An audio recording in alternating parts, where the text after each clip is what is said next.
చంద్రబాబు అధికారమనే ఆకలితో అలమటిస్తూ అబద్దాలే మాట్లాడుతున్నారని మండిపడ్డారు వైఎస్ఆర్సీపీ నేత ముద్రగడ పద్మనాభం. ఇకనైనా చంద్రబాబు అబద్దాలు ఆపేయాలని సూచించారు. పవన్ రాజకీయాల్లో కూడా నటించేస్తున్నారని విమర్శించారు.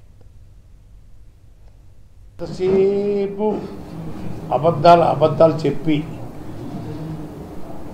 ప్రజల్ని నమ్మించడం కోసం చేసే ప్రయత్నాలు ఆపండి చంద్రబాబు నాయుడు గారు. ఇది మంచి పద్ధతి కాదు. ఇది ఈ రాష్ట్రం మీ తాతగారి ఎస్టేట్ కాదు. ఇది ప్రజల తాలూకు ఎస్టేట్. ప్రజల యొక్క ప్రేమాభిమానాలతోటి మనం పాలన చేస్తున్నాం. చెయ్యాల. ప్రజలే రాజులు, మనం కాదు రాజులు. ఎంతసేపు జగన్ గారు జరుగు జరుగు అని అంటమన్నది పద్ధత? మేము మాట్లాడే విధానం అదేనా?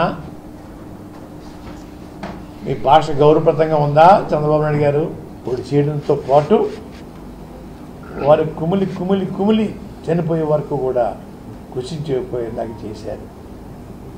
వారి జీవితాశయం భారత ప్రధాని అవ్వాలని ఎంతో కోరికగా ఉండేదని వాళ్ళకి. ఆ కోరికన ఇదునా మీరు ముంచేశారు. ఊచకోత కోసి వారి యొక్క ఆలోచనని, వారి యొక్క అభిప్రాయాన్ని అయ్యా తొంగలో తొక్కేసాను గనుడయ్యా మీరు. ఆ రోజు మామయ్య గారి మీద, ఎన్టీ రామారావు గారి మీద చెప్పులతో దాడి చేయించారా? ఈరోజు అదే మామయ్య గారి విగ్రహానికి చెప్పు తీసి దాన్ని వేస్తున్నారు. ఎంత ఎంత గొప్ప నటులు బాబు గారు. ఏమి నటన! మామూలు నటన కాదు బాబు గారి మీద.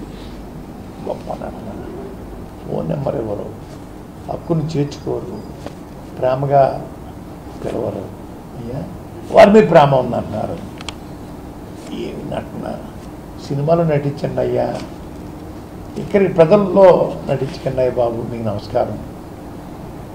ఇప్పటికే చాలామంది చెప్తూ ఉన్నారు, మీద పార్టీల్లో పనిచేసిన వాళ్ళు కోట్లాది రూపాయలు తగలేసుకున్నాం, కోట్లాది రూపాయలు టికెట్ల కోసం ఇచ్చాం, నాశనం అయిపోయాం, మేము నాశనం అయిపోయాం.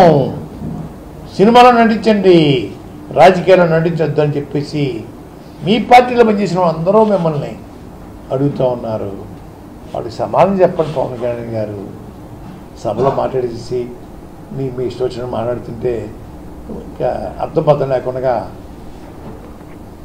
మాట్లాడడం, వాటికి మేము సమాధానం చెప్పడం కాదు. పవన్ గారు మీరు కూర్చుని ప్రెస్ మీట్ పెట్టి అన్ని రకాల ప్రశ్నలు వేయండి, అన్ని రకాల ప్రశ్నలు సమాధానం చెప్తాను.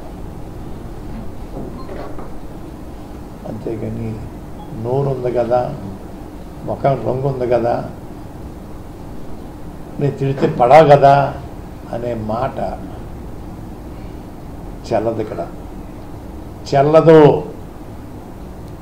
తొందరలో మీ పార్టీ కూడా ప్యాకప్ చేసుకోవడానికి రెడీ చేసుకోండి. పెట్టాపడి తన్ని తరివేస్తారు మిమ్మల్ని.